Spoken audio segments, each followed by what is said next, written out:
"Please marry my mother, uncle. She's all I have left," the little girl begged. When he saw her mother, a tear fell from his eye. "Hi, my beautiful and loyal family. Welcome back to Mr. Peter Stories. Before we begin, I want you to pause and take this in. You are loved here more than you'll ever understand. Not for your views, not for your likes, but for your heart, your presence, your loyalty. You've carried me through storms, and I promise I will carry you too. To my precious new family members, welcome to a home built on real love. You are not here by mistake. This place was waiting for you. And to those who've stood by me through every chapter, your love is the light that guides everything I do. Please don't let your silence break this bond. Your comments, your "I am with you," your presence, it keeps this heart beating. But lately, I've felt something missing. Why do I need to remind you to like and comment? Why should love beg for expression? If I give you my soul through these stories, can I not ask for a little spark in return? Now let me lift a prayer for you. With all the love I have, may every tear you cried be turned into joy. May every door that closed be followed by one wide open. May peace fill your home and love chase every shadow away. And may the ones who've been silent find their voice again. With me.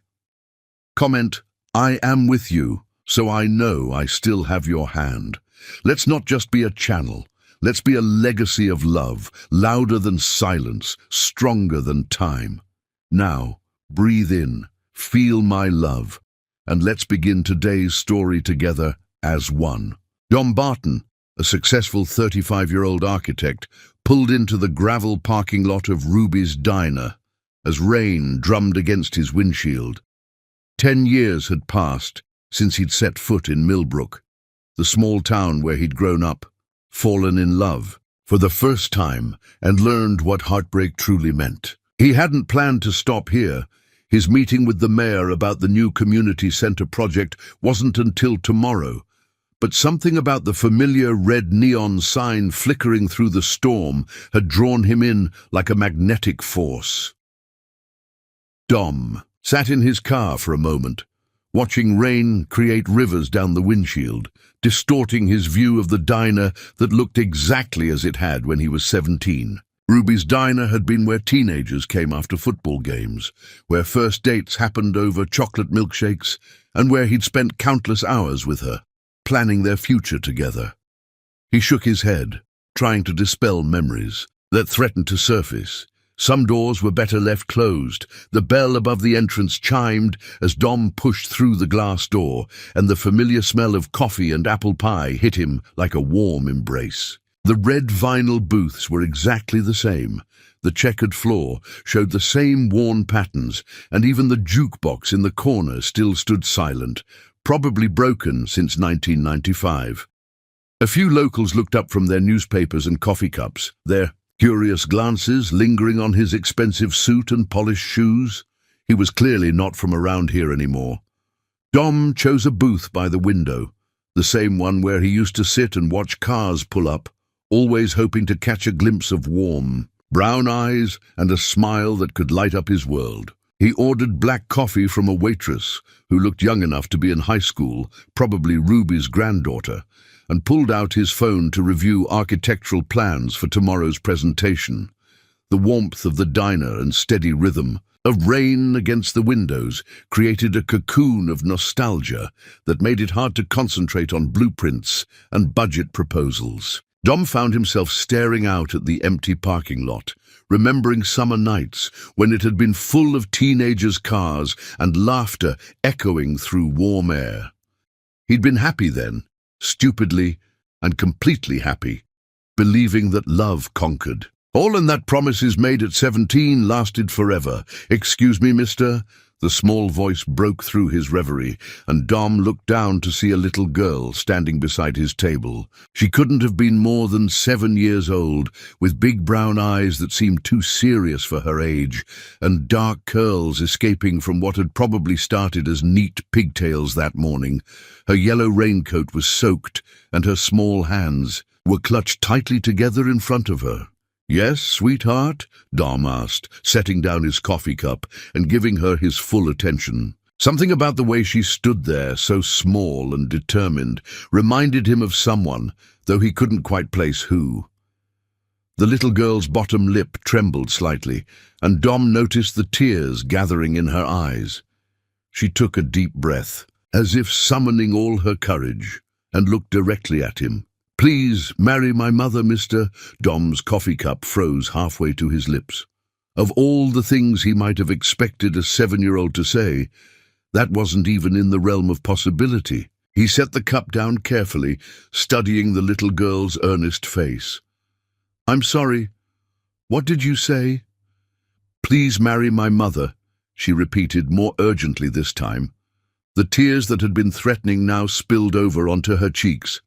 "She's so sad since we moved here last month. She keeps staring at our old photo album and crying over a picture of her and some boy by a lake. She says he was her best friend who she'll never see again, and that she made the biggest mistake of her life by losing him." Dom's heart began to beat faster. A picture by a lake. His mouth went dry as memories flooded back. Summer afternoons, spent at Miller's Lake, the old rope swing, the hidden spot behind the willow tree where they'd carved their initials into the bark. But it couldn't be. It was just a coincidence, his mind playing tricks on him. "Sweetie," he said gently, "what's your name?" "Daisy," she sniffled, wiping her nose with the back of her hand. "Daisy Walker." Walker. The name hit him like a physical blow. His vision blurred for a moment, and he gripped the edge of the table to steady himself. It couldn't be possible.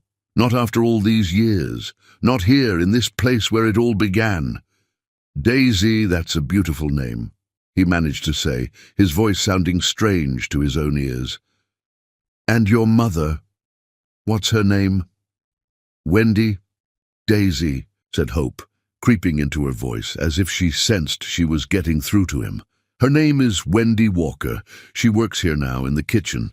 We moved into my great-grandma's house last month after she went to heaven. Mama says we needed a fresh start, but she just seems sadder here than she was before." Dom's hands were shaking now. Wendy. His Wendy. The girl who had owned his heart completely, who had disappeared from his life without explanation when they were both 17, leaving him to wonder for years what he had done wrong. "She has brown hair like mine," Daisy continued, sensing his attention. "And she's really pretty, and she makes the best chocolate chip cookies in the whole world. She used to sing me to sleep, but she doesn't do that anymore. She just sits by the window at night and looks really, really sad." "Daisy, where are you?" A voice called from the kitchen, melodic and familiar, sending chills down Dom's spine. "You're supposed to be doing your homework, not bothering the customers." "That's her," Daisy whispered conspiratorially, then raised her voice. "I'm just talking to the nice man, Mama. He seems really interesting." Dom heard footsteps approaching, and his heart hammered against his ribs.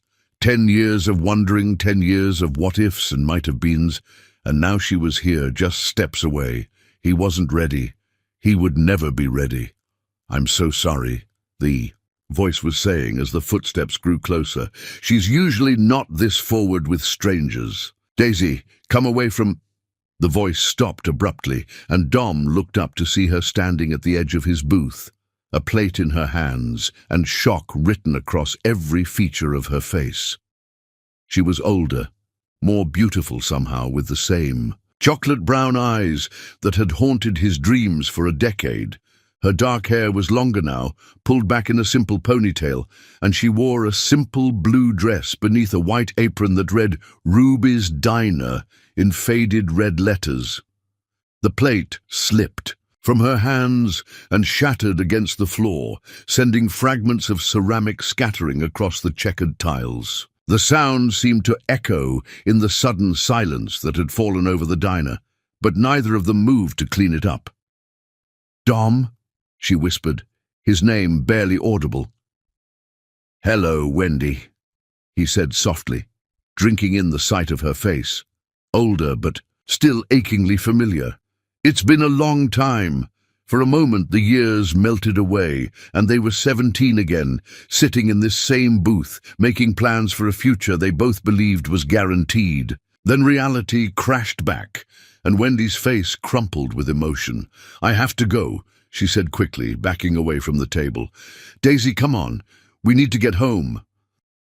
"But Mama," Daisy protested, looking back and forth between her mother and Dom with confusion and growing excitement. "I think this might be him, the boy from the picture." Wendy's face went pale, and she grabbed Daisy's hand. "We're leaving, now." "Wendy, wait!" Dom called, standing up from the booth. "Please, we need to talk." She paused at the door, her hand on the handle, and looked back at him with eyes full of pain and regret. "I can't," she said simply. "I just can't." And then she was gone, pulling Daisy out into the rain, leaving Dom standing alone in the diner with the curious stares of the other customers and the sound of his own heart breaking all over again. But this time, he wasn't 17 and helpless. This time, he wasn't going to let her disappear without answers. This time, he was going to fight for her. Chapter 2. The Woman Who Got Away. Dom stood frozen in the diner for several minutes after Wendy and Daisy disappeared into the storm, his mind reeling from the impossibility of what had just happened.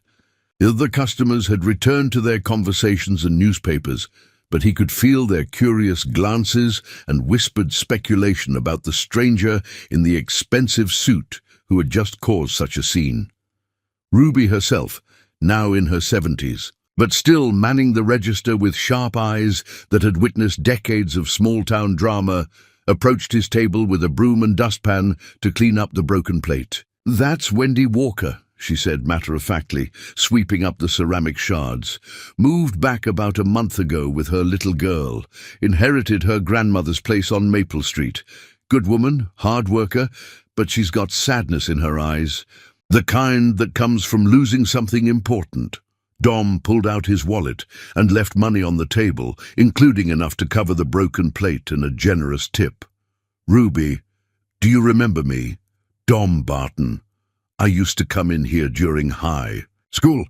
Ruby straightened up, studying his face with the careful attention of someone who had been watching teenagers fall in love and break each other's hearts for 50 years. Recognition dawned slowly in her eyes. "Well, I'll be damned," she said softly. "Little Dominic Barton. You grew up nice, boy. Real nice. Heard you became some hotshot architect in the city." "Something like that," Dom said, his mind still focused on the woman who had just walked out of his life for the second time. "Ruby, Wendy and we knew each other before, a long time ago." Ruby nodded knowingly. "I figured as much, from the way you both looked like you'd seen ghosts. She's been coming in here since she moved back. And every time she looks around this place, she gets that same expression you had on your face when you walked in tonight, like she's looking for something that ain't there anymore. Did she say anything about the past? About why she came back?" Ruby leaned on her broom, considering. "She doesn't talk much about personal things, but I know she inherited Clara Thompson's house. That was her grandmother. Clara passed last winter, left everything to Wendy. House had been sitting empty for months before Wendy showed up with the little one, Clara Thompson." Dom remembered her. A kind woman who had raised Wendy after her parents died in a car accident when Wendy was 12. He and Wendy had spent countless afternoons at Clara's house, doing homework at the kitchen table while the smell of fresh cookies filled the air. "The little girl," Dom said carefully. "Daisy, how long has it been just the two of them?" Ruby's expression softened. "From what I can tell, the child's father passed some years back. Wendy doesn't say much about it, but you can see she's been through something hard. That little girl is her whole world." Dom nodded, a plan beginning to form in his mind. "Ruby, I need a favor. I'm going to be in town for the next few days on business. If Wendy asks about me, could you tell her that I'm here on business, nothing more?" Ruby raised an eyebrow. "You planning on causing that girl more heartache, Dom Barton?" "Just the opposite," Dom said quietly. I'm planning on fixing some old mistakes if she'll let me. The next morning, Dom sat in his rental car outside the small white house on Maple Street, trying to gather the courage to walk up to the front door. He'd barely slept, his mind churning with memories and questions that had no answers. The house looked exactly as he remembered it, a classic Victorian with a wraparound porch and flower boxes that Clara Thompson had always kept overflowing with petunias and marigolds. Now the boxes were empty, waiting for spring. A yellow school bus rumbled down the street and stopped in front of the house. Dom watched as Daisy emerged from the front door, a small backpack bouncing on her shoulders. She looked both ways carefully before crossing the street to the bus, and Dom couldn't help but smile at the serious expression on her young face. As the bus pulled away, the front door opened again, and Wendy stepped onto the porch. She was dressed in jeans and a soft blue sweater, her hair loose around her shoulders. Even from this distance, Dom could see the exhaustion in her posture, the weight of whatever burden she carried. She walked to the mailbox at the end of the driveway, and Dom made his decision. He got out of the car and approached slowly, not wanting to startle her. "Wendy." She turned at the sound of his voice, and he saw the moment she recognized him. The flash of pain followed quickly by something that might have been relief. "I wondered if you'd come," she said quietly, clutching the mail to her chest like a shield. "We need to talk," Dom said, stopping a few feet away from her. Up close, he could see the faint lines around her eyes that hadn't been there when they were teenagers, the way her shoulders seemed to carry invisible weight. 15 years, Wendy. Don't I deserve an explanation? Wendy looked down at the mail, in her hands, and Dom noticed her fingers trembling slightly. "You deserve a lot more than that," she said so softly he almost didn't hear her.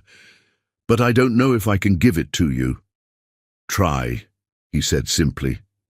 She looked up at him then, and he saw tears gathering in her eyes. "Not here, not like this. If we're going to do this, we should do it right. Meet me tonight at sunset, you know where." Dom's heart clenched. He knew exactly where she meant, their place by Miller's Lake, behind the old willow tree where they'd spent so many evenings talking about their dreams and planning their future together. "Will you be there?" he asked. "I'll be there," she promised, then added more quietly, "I owe you that much." The day passed with agonizing slowness. Dom went through the motions of his scheduled meeting with the mayor about the community center, the project, presenting his preliminary designs and discussing timelines and budgets. But his mind was elsewhere, lost in memories of a 17-year-old girl with sparkling eyes and a laugh that could chase away any shadow.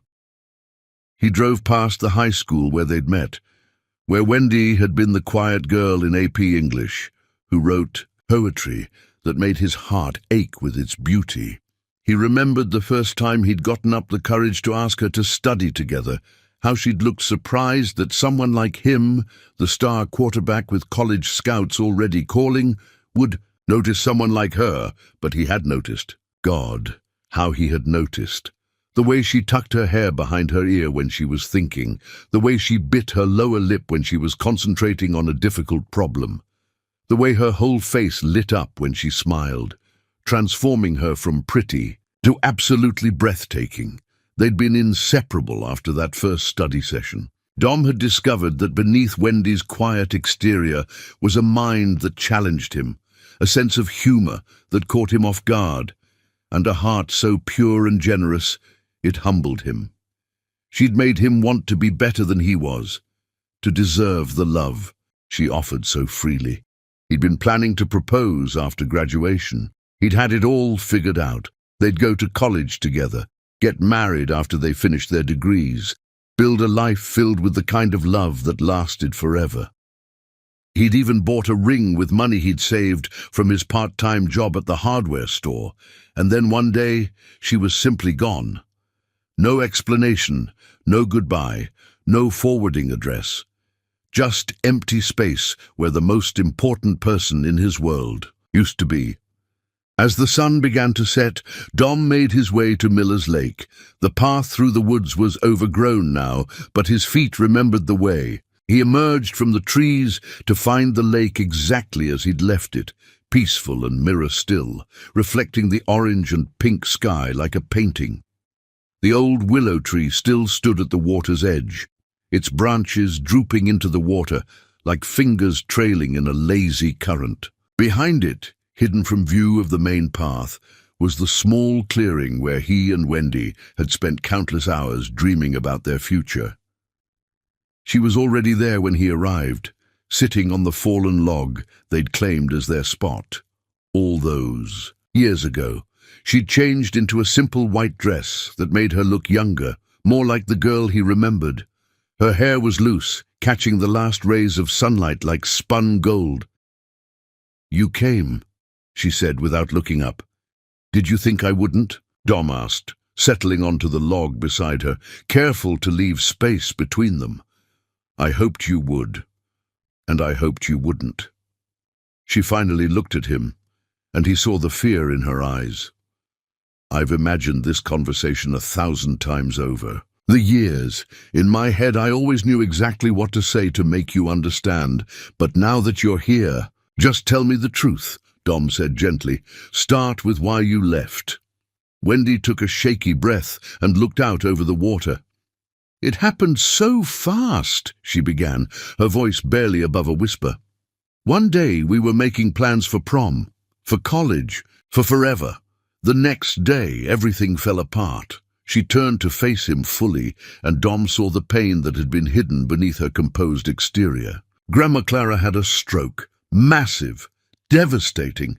The doctor said if she survived at all, she'd need full-time care for the rest of her life. There was no one else, Dom. No other family. No money for professional care. I had to choose between staying here with you and taking care of the woman who raised me after my parents died.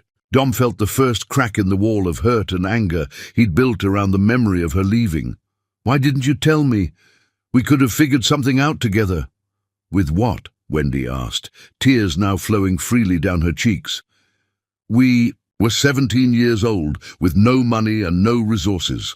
I couldn't ask you to give up your scholarship, your future, to help me take care of my grandmother in a city 800 miles away.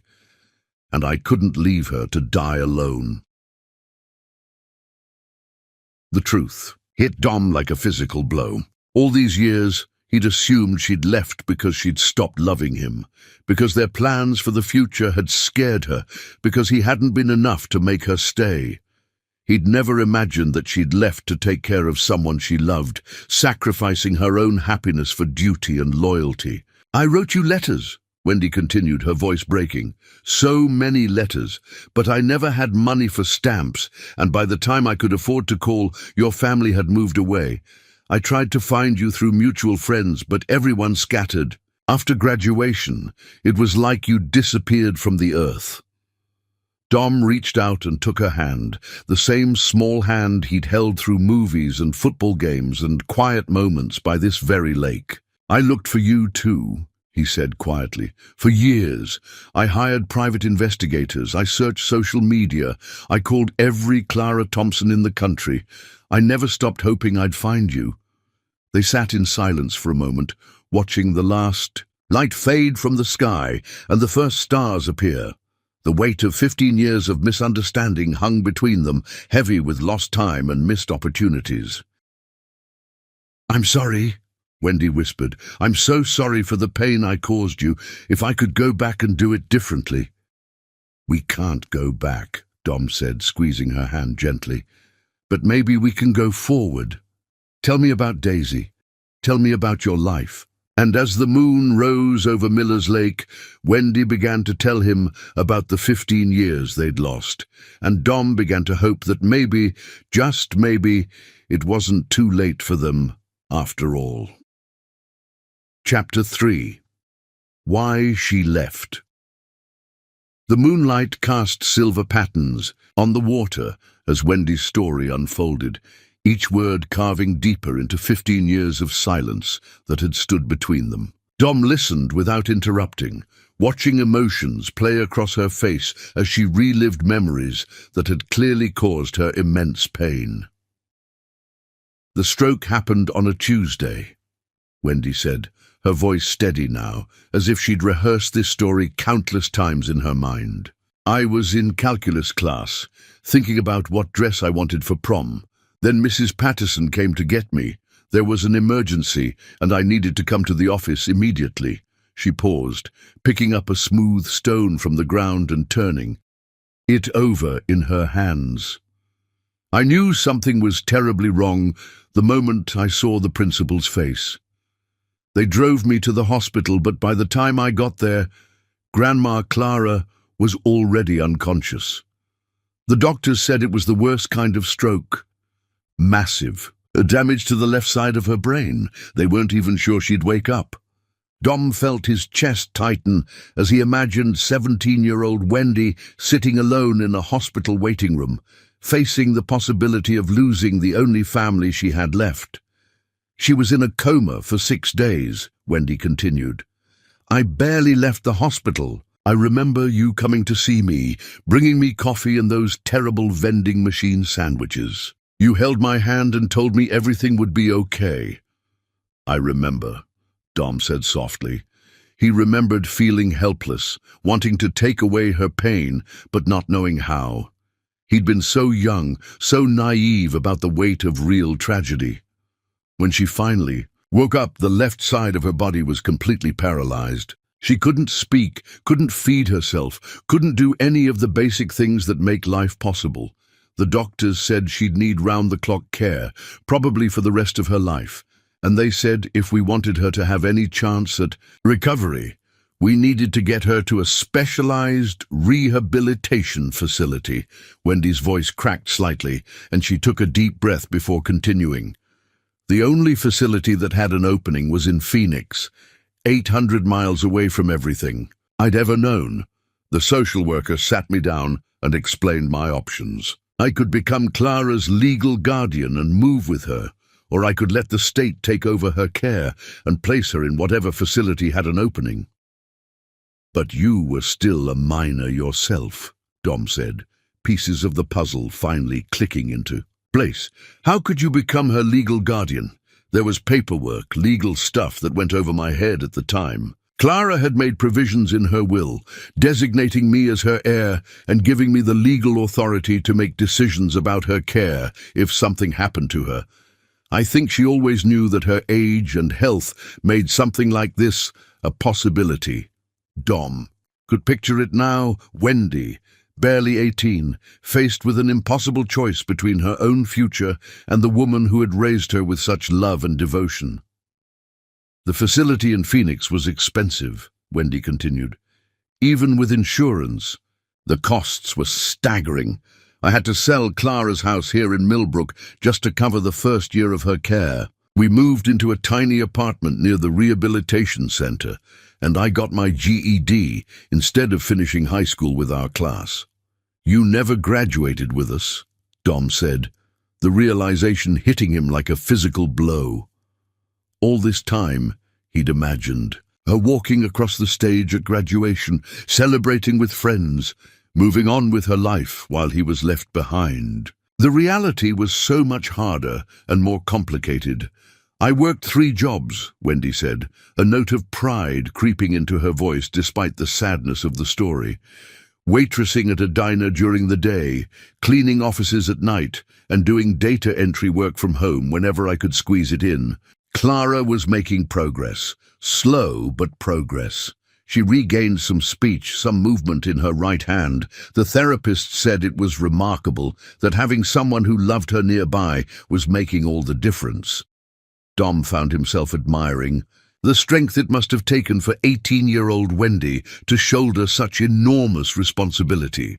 The girl he'd fallen in love with had possessed kindness and determination, but he'd never imagined she'd be tested by circumstances that would challenge most adults. "I wrote you letters," Wendy said, her voice dropping to almost a whisper. So many letters. I started them the day after we left Millbrook, and I kept writing them for years. I told you about Clara's progress, about my jobs, about how much I missed you. I described the desert sunsets and the way the mountains looked in the morning light. I wrote about hoping you'd understand why I had to leave, about praying you'd wait for me, even though I had no idea when or if I'd ever be able to come back. Why didn't you send them? Dom asked, though he was beginning to understand. Money, at first. Stamps cost money, and long-distance phone calls were expensive. Every penny I had went to Clara's care or keeping us fed and housed. But as time went on, it became more complicated than that. Wendy set the stone down and looked directly at him. I found out through mutual friends that your family had moved to California. Your father got that promotion with the aerospace company, and you were going to Stanford on that football scholarship. Dom nodded. The scholarship had been his ticket to a future he'd always dreamed of. But leaving Millbrook had felt like leaving part of his soul behind. I was happy for you, Wendy said, and Dom could hear the sincerity in her voice. Proud, but also heartbroken. You were living the life we'd planned together, just without me. And I was trapped in a situation that had no clear end in sight. Clara was improving, but slowly. The doctors couldn't give me any timeline for how long her recovery might take, or even if she'd ever be independent enough for me to leave. I would have waited, Dom said fiercely. If I'd known what you were going through, I would have waited forever. Wendy's smile was sad, but grateful.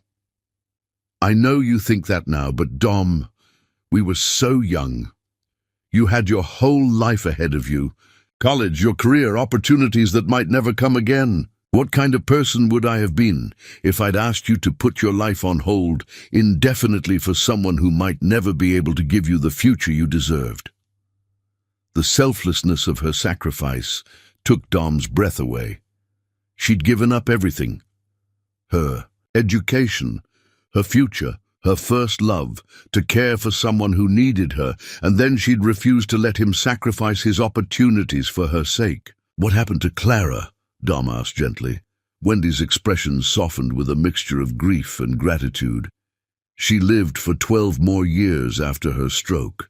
12 years that I'll never regret, despite everything they cost us. She never fully recovered, but she had quality of life. She could speak well enough to tell me stories about her childhood, about my mother when she was young. She could feed herself, read books, enjoy television shows. She even learned to paint with her right hand, these beautiful watercolors of desert landscapes. She was lucky to have you, Dom said. I was lucky to have her, Wendy corrected. She was the closest thing to a mother I'd ever really known. And those 12 years gave me time to say goodbye properly, time to tell her all the things I needed her to know. When she passed last winter, it was peaceful.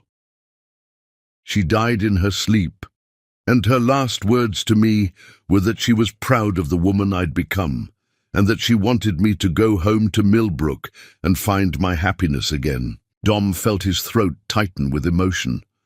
And Daisy. Wendy's entire demeanor changed when she spoke her daughter's name, her face lighting up with the fierce, protective love that only a mother could understand. Daisy is the greatest gift I never knew I needed. Her father. Wendy paused, and Dom saw a flicker of pain cross her features. Her father was a good man who loved us both very much. He died when she was 2, in an accident. It's been just the 2 of us ever since. Dom wanted to ask more about Daisy's father, but something in Wendy's expression warned him that this was still too painful a subject to explore fully. There would be time for those questions later, he hoped. She's remarkable, Dom said instead. Daisy, the way she approached me yesterday took real courage. Wendy laughed, a sound that was both joyful and slightly exasperated. She's always been like that, fearless, determined, convinced she can fix any problem with enough persistence. She's been asking me about you since the day we moved back here. About me specifically, about the boy in the pictures from my high school albums. I kept a few photo albums from before we left Millbrook. Pictures of you and me at school events, prom photos, pictures from our time here at the lake. Daisy found them while we were unpacking and became obsessed with the story behind them. She kept asking why I looked so happy in those pictures and why I didn't look that happy anymore. Dom's heart ached at the thought of little Daisy looking at photographs of her mother's lost love, trying to understand the sadness that had shadowed Wendy's life. When we moved into Clara's house, Wendy continued, Daisy found more pictures that Clara had kept. Pictures of you and me as children, playing in Clara's backyard, pictures from birthday parties and school functions. She pieced together that the boy in all these pictures was someone very important to me, someone I'd lost. And in her 7-year-old logic, she decided that if she could find you and convince you to marry me, she could fix whatever was broken and make me happy again. Smart kid, Dom said with a smile. How did she know where to find me? She didn't exactly, but yesterday when we went to Ruby's for lunch, she saw you through the window before we went inside. She recognized you from the pictures immediately. Apparently, you haven't changed as much as you think you have. She told me later that she knew right away that you were the boy who could make Mama smile like she did in the old pictures. Dom was quiet for a moment, processing everything Wendy had told him. 15 years of questions had been answered. 15 years of hurt and confusion finally explained. But understanding the past didn't automatically heal the wounds it had left behind. Wendy, he said finally, I need you to know that I don't blame you for any of it. You made the right choice, the only choice you could make. I wish I could have been there to help you through it. I wish that too, she said softly. Every single day for 15 years I wish that. They sat in comfortable silence. For a while, listening to the gentle lap of water against the shore and the soft rustle of wind through the willow branches. The moon was high now, casting everything in silver light that made the familiar landscape look magical and new. So what happens now? Wendy asked eventually. Dom turned to look at her, this woman who had shaped his heart so completely when they were young, who had never really left his thoughts despite the years and distance that had separated them. Now, he said, reaching for her hand, we figure out if 15 years was long enough for us to become the people we were meant to be, and if we're brave enough to find out whether what we had then was strong enough to build something new on now. Wendy's fingers intertwined with his, and for the first time in 15 years, Dom felt like he was exactly where he belonged. Chapter 4. A Matchmaker Named Daisy. The next morning, Dom woke up in his hotel room with a sense of purpose he hadn't felt in years. His conversation with Wendy had lifted a weight from his shoulders that he'd been carrying for so long he'd forgotten what it felt like to breathe freely. They'd agreed to take things slowly, to get to know each other again as the adults they'd become, rather than rushing back into the intensity of their teenage romance. But Dom hadn't counted on having a 7-year-old accomplice with her own agenda. He was reviewing architectural plans over breakfast in the hotel restaurant when his phone rang. The caller ID showed Ruby's diner. Hello, Mr. Dom? The voice was unmistakably Daisy's, though she was trying to whisper and sound grown up. This is Daisy Walker. Ruby gave me your number from your business card. Dom smiled despite himself. Hello, Daisy. Is everything okay? Where's your mother? She's in the shower. I need your help with something really important. Can you come to our house? It's an emergency. Dom's amusement quickly turned to concern. What kind of emergency? Should I call 911? No, nothing. Like that, Daisy said quickly. It's a different kind of emergency, a breakfast emergency. Mama was going to make me pancakes, but we don't have any syrup. And the store doesn't open until 9, and I have to leave for school at 8:15. and she's really sad because she thinks she's failing at being a good mom, and I thought maybe you could bring some syrup and save the day." Dom glanced at his watch. It was 7:30, which meant Daisy had approximately 45 minutes to orchestrate whatever plan she was hatching. The kid was definitely more sophisticated than he'd initially realized. "Daisy," he said carefully, "does your mother know you're calling me?" "Not exactly," Daisy admitted, "but she said last night that you were going to be friends again, and friends help each other out, right? Plus, you probably eat breakfast anyway, so you might as well eat it with us instead of alone in your boring hotel room." Dom found himself charmed by her logic, even as he recognized the obvious manipulation. "And you think bringing syrup will make your mother less sad?" "I think," Daisy said with the confidence of someone who had been thinking about this for weeks, "that having you around makes Mama smile differently.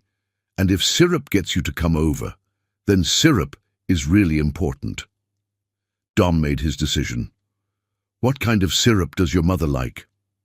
"The real kind, made from trees, not the fake stuff that tastes like plastic. Maple syrup, got it. Text me your address." "I can't text yet, but I can spell it out for you."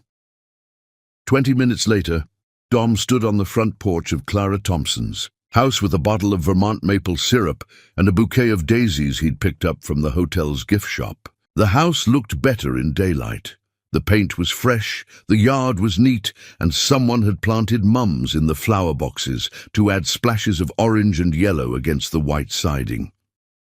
Daisy opened the door before he could knock, wearing a school uniform of navy blue and white plaid, with her hair in 2 neat braids. "You came," she said with genuine delight, "and you brought flowers. Mama loves daisies. That's why she named me Daisy." "Is your mother okay with this visit?" Dom asked, suddenly wondering if he was overstepping boundaries. "She will be," Daisy said confidently, taking his hand and pulling him into the house. "Mama, the pancake hero is here." The interior of the house was exactly as Dom remembered it, from his teenage years, but warmer somehow. Clara's doilies and china cabinet were still there, but they'd been joined by colourful children's artwork on the refrigerator. Photographs of Daisy at various ages, and the kind of comfortable clutter that came from 2 people making a house into a home. Wendy appeared in the kitchen doorway, her hair still damp from the shower, wearing jeans and a soft yellow sweater that made her skin glow. She looked beautiful and slightly embarrassed. "I am so sorry," she said, shooting a meaningful look at Daisy. "Someone apparently decided to take matters into her own hands this morning." "I told him about the syrup emergency," Daisy explained, as if this justified everything. "And look, he brought flowers too. I think he likes you, Mama." Dom felt heat rise in his cheeks, feeling suddenly like a teenager again. "I hope I'm not intruding." Daisy made it sound like there was a genuine crisis. "There is a genuine crisis," Daisy insisted. Mama was about to cry over the syrup situation, and crying before breakfast ruins the whole day. Everyone knows that. Wendy covered her face with her hands, but Dom could see she was trying not to laugh. "Daisy Margaret Walker, we are going to have a serious conversation about appropriate telephone behavior after school today." "But it worked," Daisy pointed out pragmatically. "Mr. Dom is here, you're not crying anymore, and we have syrup. I'd call that a very successful emergency response." Dom held up the bottle of maple syrup. "For what it's worth, I was happy to help, and I haven't had homemade pancakes in years." Wendy looked at him for a long moment, and Dom saw something in her expression soften. "Well, since you're here, you might as well stay." Daisy set another place at the table and thanked Mr. Dom properly for bringing the syrup. Daisy threw her arms around Dom's waist in an enthusiastic hug. "Thank you for saving breakfast, Mr. Dom. You're the best emergency pancake syrup provider ever." As they sat down to eat, Dom found himself drawn into the easy rhythm of their morning routine.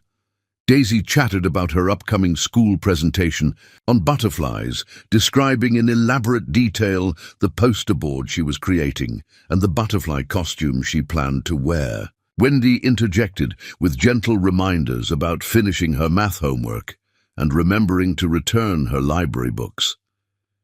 It felt natural and right in a way that surprised Dom. He'd never been around children much, but Daisy's enthusiasm was infectious, and watching Wendy interact with her daughter revealed a side of her he'd never seen before, patient, nurturing, but also playful and silly when the moment called for it. "Mr. Dom," Daisy said as she cut her pancakes into precise triangles, "do you have any kids?" "Daisy," Wendy warned gently. "It's okay," Dom said. "No, I don't have any children. Are you married?" "Daisy." "No, I'm not married," Dom answered honestly. Daisy considered this information with the seriousness of a Supreme Court justice. "That's good, because if you were married, my plan wouldn't work." "What plan?" Dom and Wendy asked simultaneously. "My plan to convince you to marry Mama and be my new dad," Daisy said matter-of-factly, as if this were the most obvious thing in the world. "I've been thinking about it a lot, and I've decided you'd be perfect for our family." Wendy looked mortified. "Daisy, you can't just decide that people should get married. It doesn't work that way." "Why not?" Daisy asked. "You like him, right? You smiled more at breakfast this morning than you have since we moved here. And he brought flowers and emergency syrup, which shows he's good at taking care of people. Plus, he's really tall, so he could reach the things on the high shelves and fix the ceiling fan in my bedroom that makes the scary noise." Dom tried to hide his amusement at being evaluated based on his shelf-reaching abilities. "That's very practical thinking, Daisy." "I'm a very practical person," Daisy agreed. "Mama says I get that from my father. He was a soldier, and soldiers have to be practical about everything." Dom glanced at Wendy and saw pain flicker across her features at the mention of Daisy's father. It was clearly still a difficult subject, one that carried more weight than a 7-year-old could understand. "Your father sounds like he was a good man," Dom said carefully. "He was the best," Daisy said, with the absolute certainty of a child's love. "Mama has pictures of him, and she tells me stories about how brave and strong he was. But he went to heaven when I was really little, so I don't remember him very much. That's why I think it would be okay if you wanted to be my dad now. I mean, if you wanted to, and if Mama said yes." The innocent honesty of her words hit Dom squarely in the chest. This little girl was looking for a father figure, someone to fill the empty space left by a man who had died too young. The responsibility of that trust was both terrifying and deeply moving. "Daisy," Wendy said gently, "Dom is our friend. We're just getting to know each other again after being apart for a long time. Marriage is something that happens between adults who love each other very much, and it takes time for that kind of love to grow. But you already loved each other before," Daisy pointed out with 7-year-old logic. "I saw the pictures. You looked really, really happy together, so couldn't you just love each other again?" Dom caught Wendy's eye across the table and saw his own emotions reflected there: hope, fear, and the dawning realization that this conversation was about much more than a child's wishful thinking. "It's complicated, sweetheart," Wendy said softly. "Everything's complicated with grown-ups," Daisy sighed dramatically. "But I still think you should give Mr. Dom a chance. Maybe you could go on dates and see if you still like each other. I could help. I know lots of things about dating from watching movies with Mama." "Oh, this should be interesting," Wendy said, clearly dreading whatever dating advice was about to emerge from her 7-year-old. "First, you should go to dinner somewhere fancy where they bring you bread," Daisy began, counting on her fingers. "Then you should go to a movie, but not a scary one because Mama doesn't like scary stuff.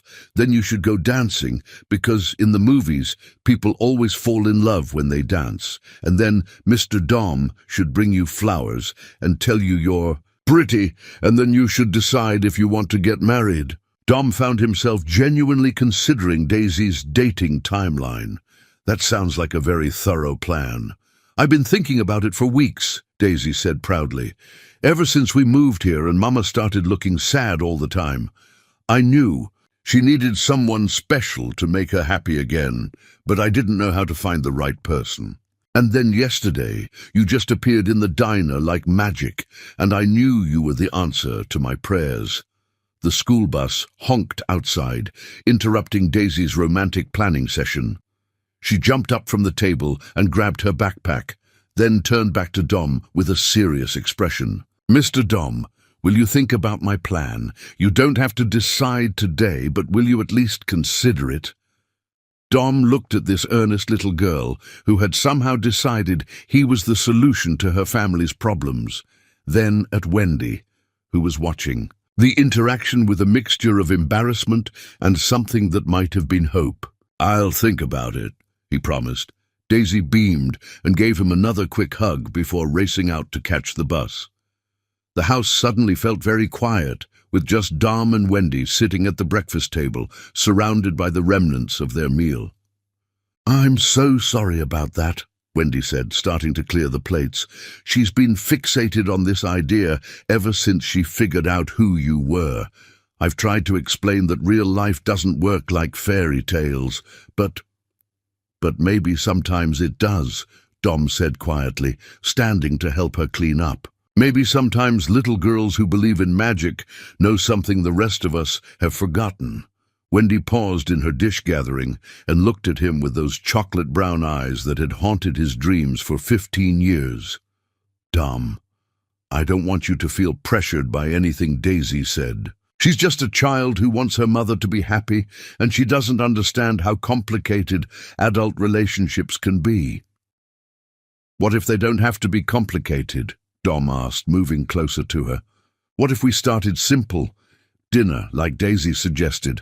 Just two old friends catching up, seeing if there's anything left of what we used to have." Wendy was quiet for a long moment, and Dom could see her internal struggle playing out across her features. Finally she smiled, the first truly happy smile he'd seen from her since he'd arrived in Millbrook. "I'd like that," she said softly. "I'd like that very much." And as Dom helped her finish cleaning up the breakfast dishes, he found himself thinking that maybe Daisy's romantic timeline wasn't so far-fetched after all. Maybe sometimes the best plans were the ones made by 7-year-olds who still believed in happy endings. Chapter 5. Falling Again. Over the next 2 weeks, Dom found excuses to extend his stay in Millbrook. What had started as a 3-day business trip for the community center project had somehow stretched into an indefinite residency at the Millbrook Inn, much to the delight of Mrs. Henderson, the elderly proprietor who was thrilled to have a long-term guest. The truth was, Dom couldn't bring himself to leave. Not when Wendy was finally smiling again, not when Daisy had appointed herself his official tour guide to her mother's heart. And certainly not when every day brought new discoveries about the woman Wendy had become and the family she'd built with her remarkable daughter. Their first official date had been everything Daisy had prescribed, and more. Dom had taken Wendy to Chez Laurent, the only upscale restaurant within 30 miles, where they'd lingered over candlelight and wine, talking until the staff began stacking chairs around them. They discovered that despite 15 years apart, they still shared the same sense of humor, the same dreams about making the world a little better through their work, and the same ability to lose track of time when they were together. But it was the unofficial moments that were stealing Dom's heart all over again. The way Wendy hummed while she cooked dinner, the same unconscious melody she'd hummed as a teenager, the way she tucked her hair behind her ear when concentrating, a gesture so familiar it made his chest ache with recognition, the way she listened, truly listened, when he talked about his work, his dreams, his fears about whether he'd wasted too many years building walls around his heart. And then there was Daisy, who had taken to Dom with an enthusiasm that was both heartwarming and slightly overwhelming. She'd appointed him as her official homework helper, her bike-riding instructor, and her partner in the elaborate treasure hunts she created around her grandmother's house. Watching Wendy watch him with her daughter, seeing the soft look that crossed her face when Daisy threw her arms around his neck or demanded that he read just one more bedtime story, made Dom realize he wanted this life more than he'd ever wanted anything. 2 weeks after his arrival, Dom stood on Clara's front porch with a toolbox in one hand and coffee in the other, having been summoned by Daisy for what she'd described as an urgent household emergency requiring immediate masculine intervention. Wendy opened the door, wearing paint-splattered overalls and a bandana tied around her hair, looking like a beautiful disaster. "Please tell me she didn't call you about the ceiling fan again," she said, stepping aside to let him in. "Actually, today's crisis involves a loose step on the front porch, a squeaky hinge on the garden gate, and apparently something wrong with the garbage disposal that's making apocalyptic noises," Dom said, consulting the detailed list Daisy had dictated to him over the phone. "I'm also supposed to assess the structural integrity of her treehouse and determine whether it's safe for the tea party she's planning for Monday." Wendy laughed, a sound that never failed to send warmth spreading through Dom's chest. "She's been making that list for days, adding items every time she notices something that needs fixing. I think she's under the impression that having a man around means everything in the house will magically repair itself."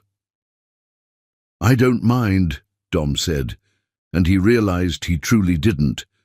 There was something deeply satisfying about being needed, about having his skills put to use for the two people who were rapidly becoming the center of his world. Besides, Clara's house deserves to be properly maintained. She put a lot of love into this place. They spent the morning working together on various repair projects, falling into an easy rhythm that felt like they'd been doing this for years instead of weeks. Dom fixed the porch step while Wendy painted the guest bedroom, and they met in the middle for a shared lunch of sandwiches and iced tea on the back porch. "You know," Wendy said, watching Dom secure the last screw in the garden gate hinge, "you don't have to do all this. The handyman stuff, I mean. I'm perfectly capable of hiring professionals to fix things." Dom straightened up and looked at her, noting the way the afternoon sun brought out the golden highlights in her hair. "I know you're capable. I've seen you manage things that would have broken most people. But I like doing this. I like being useful to you and Daisy." "Is that all?" Wendy asked softly. Dom set down his screwdriver and moved closer to her, close enough to see the flecks of green in her brown eyes. "You know it's not." The tension between them had been building for days, in lingering glances across the dinner table, in hands that brushed while reaching for the same dish, in conversations that started about mundane topics and somehow meandered into discussions of dreams and fears and the shape of the future they both wanted, but were afraid to name out loud. "Dom," Wendy said, her voice barely above a whisper, "I need you to understand something. Daisy and we're a package deal. If this is going somewhere, if we're really trying this, then you're not just getting involved with me, you're signing up to be a father figure to a little girl who's already lost too much." "I know," Dom said, reaching up to cup her face in his. "Anne's. I've known since that first morning when she orchestrated the pancake crisis. And Wendy, I can't think of anything I'd rather sign up for." Before she could respond, the sound of a school bus rumbling down the street announced Daisy's return from her Saturday art class. They stepped apart just as she came racing up the driveway, her backpack bouncing and her face alight with excitement.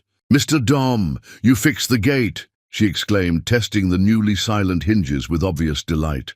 "And the porch step doesn't wobble anymore. You're like a house-fixing superhero." "Just call me Captain Screwdriver," Dom said solemnly, making Daisy dissolve into giggles. "Did you check my treehouse yet? Because Mrs. Martinez said I could invite the whole class for a tea party if it's safe. And that would be so cool because nobody else has a treehouse in their backyard." Dom glanced at the structure in question, a charming but admittedly rickety platform built in the old oak tree that dominated the backyard. Clara had built it years ago, probably when Wendy was Daisy's age, and it was showing its age.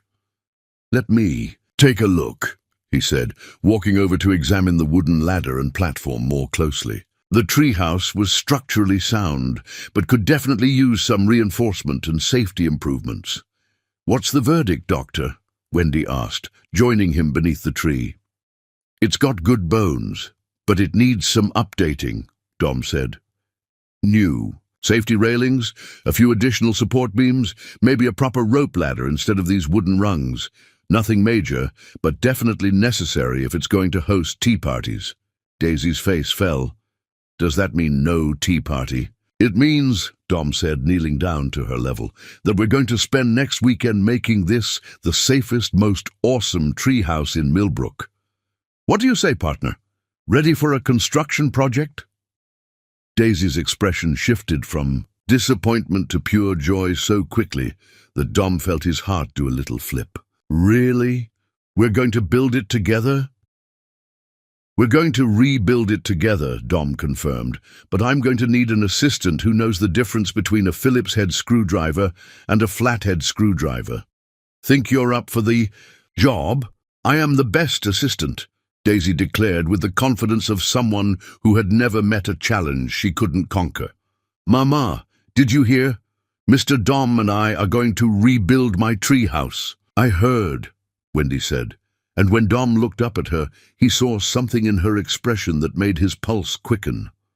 Trust, hope, and something deeper that he didn't dare name yet, but that sent warmth spreading through his entire body.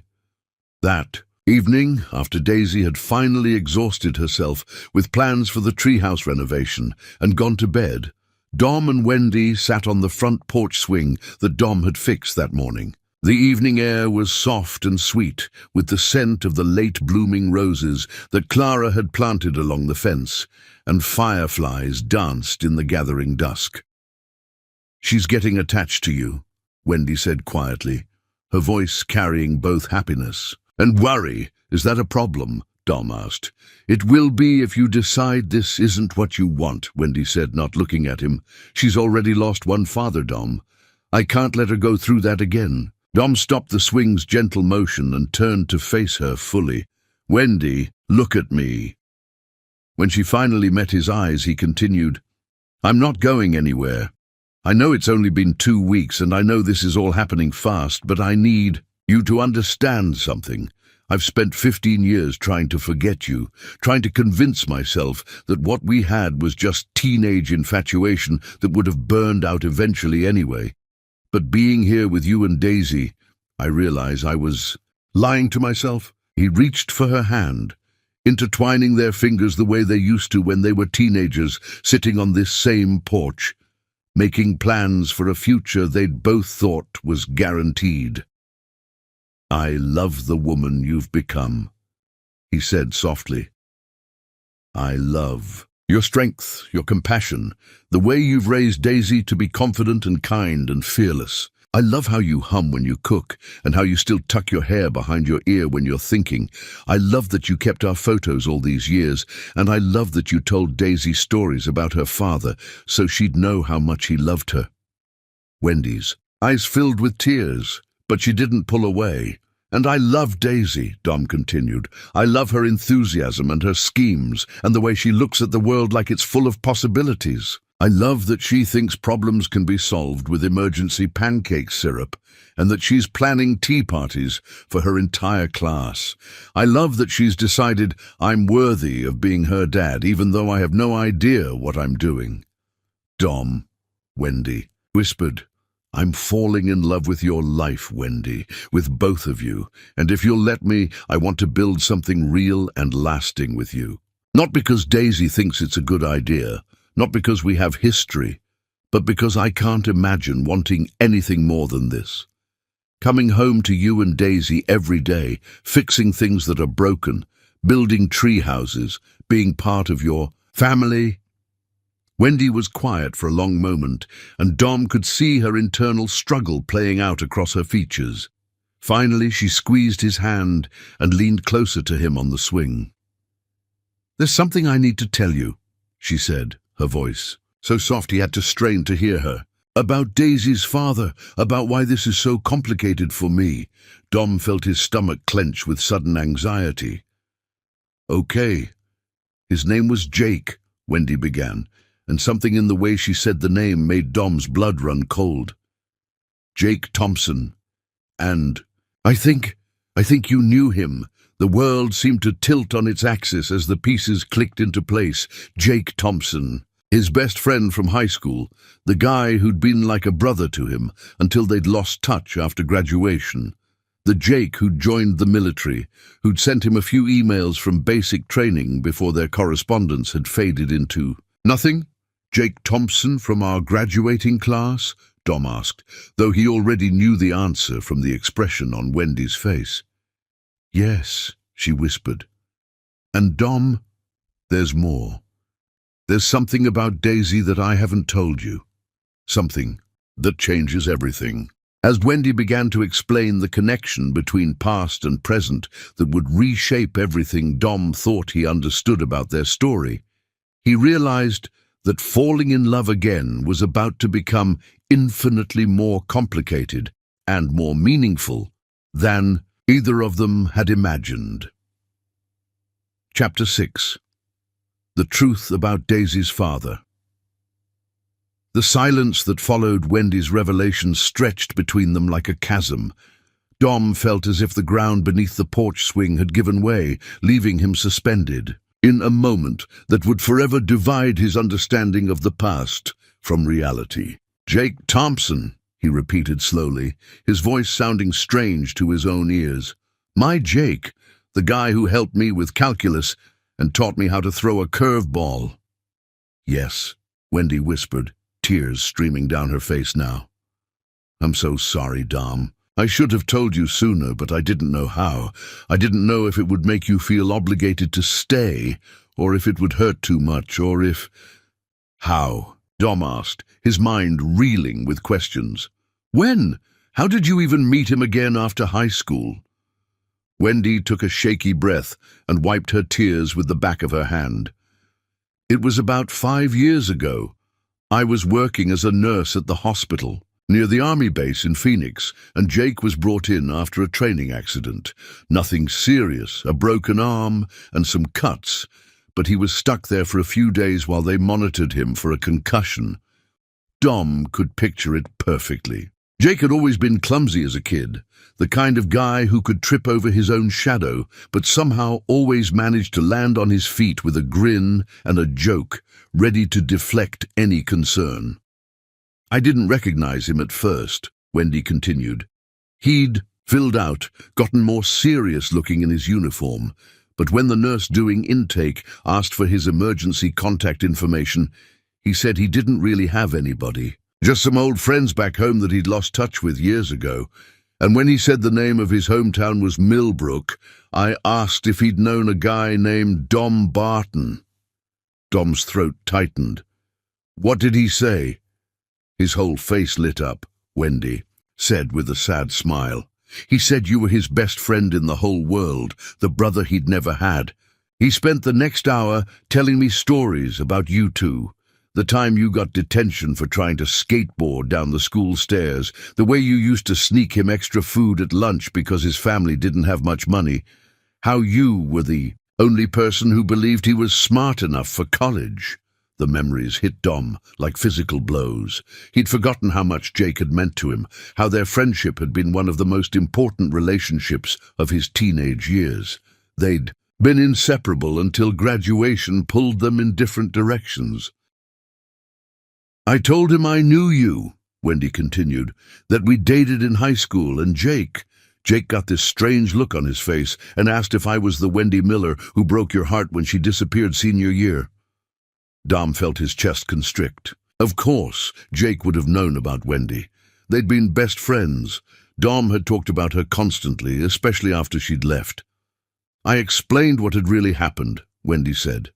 About Clara, about having to move to take care of her. Jake listened to the whole story, and when I was finished, he said something I'll never forget. He said, Dom never got over you. He pretended he did, but I could tell. Every girl he dated after that, he was looking for pieces of you in them. The truth of that statement cut deep. Dom had dated other women over the years, some seriously, but Jake was right. There had always been something missing, some essential quality that he'd found in Wendy and never found anywhere else. "How did you and Jake—" Dom started, then stopped, not sure he really wanted to know the details. "It started as friendship," Wendy said gently. "He was stuck in the hospital for 3 days, and I was working long shifts. We talked about you, about high school, about what our lives had become. He told me about his military career, about how he'd joined up because he needed direction and discipline. I told him about Clara, about Daisy's father." Dom's head snapped up. "Wait, if Jake was Daisy's father, then who were you talking about before?" "I lied," Wendy said simply. "When I told you that Daisy's father was a good man who died in an accident, that was true, but I didn't tell you it was Jake. I was scared, Dom, scared that if you knew, you'd feel obligated to help us because of your friendship with him, not because of your feelings for me." Dom stood up abruptly, pacing to the edge of the porch as he tried to process this information. Jake had been Daisy's father. Jake, who had died 5 years ago according to the timeline Wendy had given him. Jake, who had known about Dom's feelings for Wendy and had somehow ended up with the woman Dom had never stopped loving. "Tell me the rest," he said without turning around. "Jake was stationed in Phoenix for 6 months while he recovered from his injuries," Wendy continued. "We became friends first, then more. He was lonely, I was lonely, and we found comfort in each other. But Dom, you have to understand. What we had was different from what you and I shared. It was companionship, respect, deep affection. We cared about each other, but we both knew we weren't each other's great love." Dom turned back to face her. "Did he know? About us, I mean? About what we'd meant to each other?" "Yes," Wendy said, quietly. "I showed him the pictures I'd kept, told him about our plans to get married after high school, about how losing you had been the hardest thing I'd ever gone through. And Jake told me about how your heart broke when I left, how you'd driven yourself crazy trying to find me, how you'd never been the same afterward. But you still ended up together." "We found each other at the right time," Wendy said. "Two broken people who understood each other's pain. Jake had been through a difficult deployment that left him struggling with things he couldn't talk about with most people. And I was drowning in responsibility and loneliness, caring for Clara, while trying to build some kind of life for myself." Dom sat back down on the swing, his legs suddenly feeling unsteady. "When did you get married?" "We didn't," Wendy said, surprising him. "We talked about it, but Jake said he couldn't marry me knowing that we both wished we were with other people. He said it wouldn't be fair to any of us, especially not to the children we might have someday. But Daisy was conceived during Jake's last weekend before deployment," Wendy said. "It wasn't planned, but when I found out I was pregnant, Jake was over the moon. He said maybe this was the universe's way of giving us both something beautiful to love, even if we couldn't have the people we really wanted." Dom felt tears burning his eyes. That sounded exactly like something Jake would say, always looking for the silver lining, always trying to make the best of whatever situation life handed him. "He died 2 weeks before Daisy was born," Wendy continued, her voice breaking. "Training accident, helicopter crash. He never got to meet her, but he was so excited about being a father. He used to talk to my belly during our video calls, telling her about his plans for teaching her to play baseball and take her fishing and protect her from boys when she got older."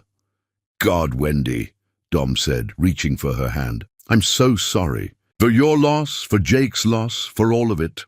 I named her Daisy because it was Jake's suggestion," Wendy said through her tears. "He said if we had a daughter, he wanted to name her after something beautiful and simple and strong. He said daisies could grow anywhere, in any conditions, and still be beautiful. He wanted her to be like that." Dom thought about Daisy's personality, her resilience, her optimism, her ability to find joy in simple things, and realized that Jake had chosen well. She was exactly like a daisy, bright, tough, and beautiful. "There's something else," Wendy said hesitantly. "Something I found in Jake's things after he died. Something I think you should see." She stood up and went into the house, returning a few minutes later with a small wooden box. Inside, wrapped in tissue paper, was a photograph that made Dom's breath catch in his throat. It was a picture of him and Jake from their senior year, arms around each other's shoulders, grinning at the camera after winning the state championship game. But it wasn't just the photograph that stunned him. It was what Jake had written on the back in his messy handwriting. "If anything happens to me and Wendy needs help, find Dom Barton. He's the best man I've ever known, and he loved her first. Take care of them both for me." Dom stared at the photograph and Jake's words until his vision blurred with tears. Even at the end, even knowing he might not come home, Jake had been thinking about the people he loved and trying to take care of them. "He never stopped believing you two were meant to be together," Wendy said softly. "Even when we were together, even when he loved me in his own way, he always said that if something happened to him, he hoped I'd find my way back to you." Dom looked up at Wendy. This woman who had loved his best friend, who had carried his best friend's child, who had somehow found her way back to him after years of separation. "Are you telling me this to explain why you were with Jake, or to tell me why you can't be with me?" he asked. "I'm telling you this," Wendy said, taking his hands in both of hers, "because I need you to know the truth about everything before we go any further. I need you to know that Daisy is Jake's daughter, and that loving her means honoring his memory. I need you to know that if you choose us, you're not just choosing me. You're choosing to help me raise the child of your best friend, to be the father he can't be." Dom looked at the photograph again, at Jake's familiar grin and the words he'd written with such faith in their friendship. Suddenly, everything made sense. Daisy's fearless confidence, her loyalty, her instinct to try to fix the people she loved. She was Jake's daughter in all the ways that mattered. "Wendy," he said finally, his voice rough with emotion, "I need you to listen to me very carefully. Learning that Daisy is Jake's daughter doesn't make me love her less. It makes me understand why I connected with her so quickly, why being around her felt so natural and right. She has his spirit, his optimism, his belief that love can fix anything." He stood up and pulled Wendy to her feet, framing her face with his hands the way he used to when they were teenagers. "And knowing that Jake wanted me to take care of you both doesn't make my feelings for you any less real. If anything, it makes me more certain that this is right, that we're supposed to be together.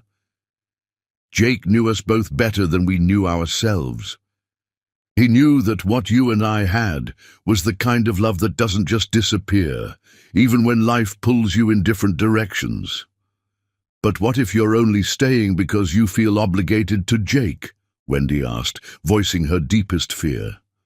"Then Jake was even smarter than I thought," Dom said with a smile that was both heartbroken and hopeful. "Because he knew that the best way to ensure I'd never leave you again was to give me not just the woman I've always loved, but a daughter who carries the best parts of the friend I've missed every day for 15 years.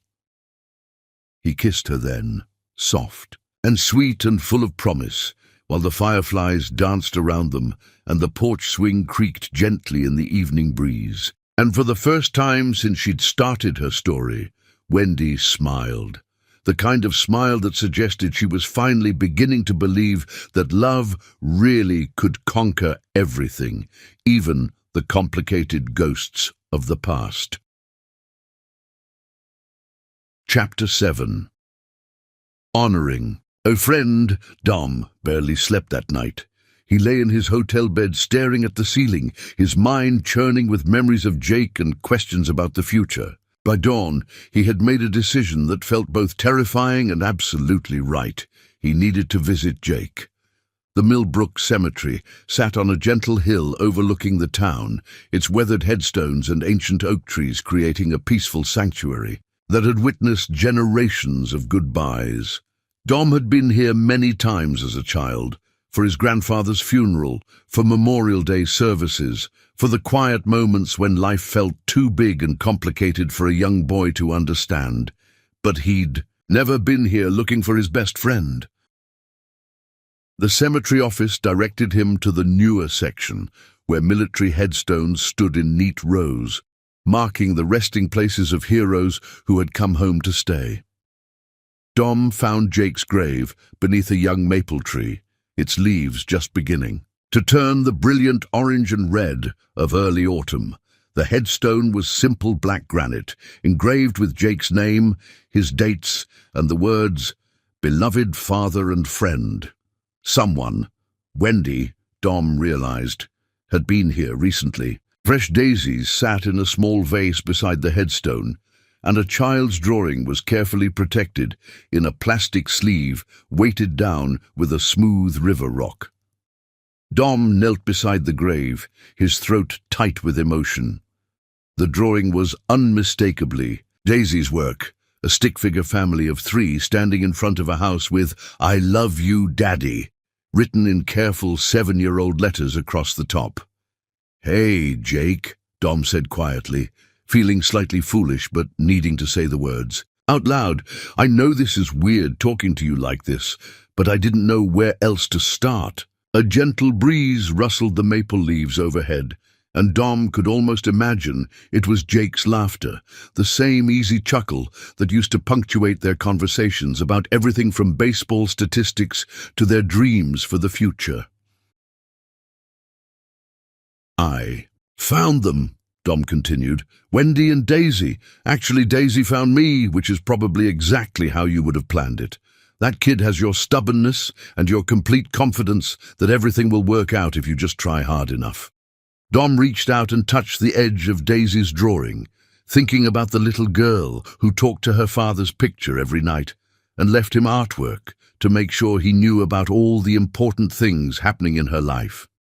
Wendy told me what you wrote on the back of that picture, Dom said, about taking care of them if something happened to you. "I need you to know that I'm not here because I feel obligated, Jake. I'm here because I love them both, and because I finally understand what you figured out before any of us, that some things are meant to be, even when the timing seems all wrong." Dom pulled the photograph from his wallet, the one Jake had inscribed with such faith in their friendship. In the morning light, Jake's handwriting looked exactly as Dom remembered, messy and urgent, like he'd always been in such a hurry to get his thoughts down on paper before they escaped. "I was angry for a long time," Dom admitted. "Angry at Wendy for leaving, angry at myself for not fighting harder to find her, angry at life for being so complicated and unfair. But I think I understand now that some stories take longer to tell than we expect. Maybe you and Wendy needed each other for that time in your lives. Maybe Daisy needed to exist before Wendy and I could find our way back to each other." A young couple walked past, carrying flowers, deep in quiet conversation, and Dom waited until they were out of earshot before continuing. "She's incredible, Jake. Daisy, I mean. She's got your optimism and your absolute conviction that problems can be solved if you just approach them from the right angle. She's also got your complete lack of patience for adults who make things more complicated than they need to be. Yesterday she told me that grown-ups think too much, and that's why they're sad all the time." Dom found himself smiling at the memory of Daisy's matter-of-fact assessment of adult emotional complexity. "But she's also got Wendy's kindness and her fierce protectiveness of the people she loves. And Jake, she misses you. She talks about you like you're this larger-than-life hero, which I guess you were to her. Wendy's done an amazing job making sure Daisy knows how much you loved her, how excited you were to be her dad." Dom's voice caught, and he had to take a moment to compose himself before continuing. "I want you to know that when I become her stepfather, I'm not trying to replace you. I could never do that, and I wouldn't want to. You'll always be her daddy, the brave soldier who loved her before she was even born. I just want to be the guy who teaches her to ride a bike and helps her with math homework and scares away any boys who aren't good enough for her when she gets older. A red cardinal landed on Jake's headstone, cocking its head and studying Dom with bright, intelligent eyes. Dom had heard that cardinals were signs from loved ones who had passed, messages of comfort and connection across the divide between life and death. He chose to believe it was true. "I'm going to ask Wendy to marry me," Dom said, the words feeling both monumental and natural. "I wanted to tell you first, to ask for your blessing, I guess. I know that's probably old-fashioned and weird, but you were my best friend, and she was the mother of your child, and it feels important to do this right." The cardinal chirped once, a clear, sweet sound that seemed almost like approval, before flying away toward the town below. "I love them, Jake. I love Wendy with the same intensity I felt when we were 17, but deeper now, more mature. I love who she's become, the strength she's shown, the way she's raised your daughter to be confident and kind. And I love Daisy like she's already mine, like she's been mine all along." Dom stood up, brushing dirt from his knees and taking one last look at the headstone that marked his friend's final resting place. "I promise I'll take care of them," he said solemnly. "I promise I'll love them both enough for all of us. And I promise I'll make sure Daisy always knows about her daddy, who loved her so much, he wanted to name her after something beautiful and strong." Dom spent the rest of the morning driving around Millbrook, visiting places that held memories of his friendship with Jake, the baseball field where they'd spent countless summer afternoons, the creek where they'd gone fishing when they were supposed to be in algebra class, the abandoned barn where they'd practiced guitar and talked about girls and dreamed about the adventures they'd have after graduation. At each stop, Dom found himself remembering not just the good times, but the challenges Jake had faced, how his family had struggled financially, how he'd worked part-time jobs throughout high school to help pay the bills, how he'd been uncertain about his future, worried that he wasn't smart enough for college or strong enough for the military. Dom realized now that Jake's decision to join the army had been about more than just finding direction in his life. It had been about proving to himself that he was capable of something important, something that mattered, and from what Wendy had told him, Jake had found that purpose in serving his country and in becoming a father. By the time Dom returned to Wendy's house that afternoon, he felt a sense of peace about Jake's role in their story. His friend had lived a good life, even if it had been too short. He'd loved deeply and been deeply loved in return. And in his final act of friendship, he'd ensured that the people he cared about most would find their way to each other. Wendy was in the backyard when Dom arrived, hanging laundry on the line that stretched between two ancient elm trees. She was wearing a sundress the color of summer sky, and her hair was caught up in a loose bun that revealed the graceful curve of her neck. She looked beautiful and domestic, and exactly like the future Dom wanted to spend the rest of his life building. "How are you?" she asked as he approached, her voice careful and concerned. "You look like you've been thinking hard about something." "I went to see Jake," Dom said simply. Wendy's hands stilled on the sheet she was hanging. "How did you know? Where to find him? Cemetery office? I hope that's okay. I needed to, I don't know. Talk to him, I guess. Work through some things." Wendy nodded, understanding immediately. "Daisy and I go every Sunday after church. She brings him pictures she's drawn during the week and tells him about what's happening at school. Sometimes she gets frustrated because he doesn't answer back, but I tell her that love doesn't stop just because someone goes to heaven." "Smart kid," Dom said, thinking about the drawing he'd seen by Jake's headstone. "What did you talk to him about?" Wendy asked softly. Dom reached for her hands, noting the way her fingers automatically intertwined with his, as if they'd been designed to fit together. "I told him that I love you," Dom said. "Both of you. And I asked for his blessing to marry you, if you'll have me." Wendy's eyes widened, and Dom saw hope and fear warring in her expression. "Dom, are you sure? Really, truly sure? Because once we do this, once we become a family, there's no going back. Daisy will love you with everything she has, and if you ever change your mind—" "I won't," Dom interrupted gently. "Wendy, I've spent 15 years trying to find something that could fill the space you left in my heart. Nothing worked because nothing else was you. And now I find out that not only do I get you back, but I get to help raise Jake's daughter, a little girl who's already stolen my heart completely." He pulled her closer until they were standing chest to chest in the dappled sunlight filtering through the elm leaves. "I'm not asking you to marry me because Jake wanted me to take care of you," Dom continued. "I'm asking because I can't imagine my life without you and Daisy in it. I'm asking because I want to wake up every morning to your smile and go to sleep. Every night, knowing you're both safe and happy. I'm asking because I want to be the one who fixes things when they break and celebrates when good things happen and holds you both when life gets scary." Tears were streaming down Wendy's face now, but she was smiling through them.